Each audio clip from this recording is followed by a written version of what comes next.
আজকে আমি বানাবো দুর্ব ঘাসের পকোড়া। সাথে নিয়েছি সর্ষের ফুল আর আমবলি শাক। কাট কর, গাছগুলোকে কুচি কুচি করে কেটে নেব, ফুলগুলোকেও কুচি কুচি করে কেটে নেব।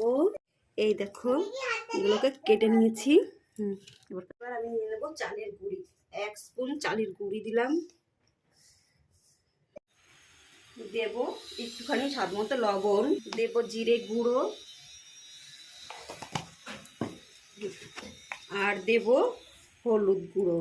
এবার গ্যাসটাকে ধরিয়ে নিলাম, নিয়ে কড়াইটা গরম করতে বসিয়ে দিয়েছি। কড়াই গরম হয়ে গেলে দিয়ে দেবো তেল, সর্ষের তেল।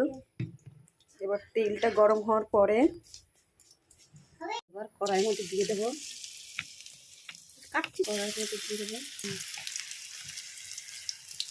দেওয়ার পরে ডিপ ফ্রাই করবো।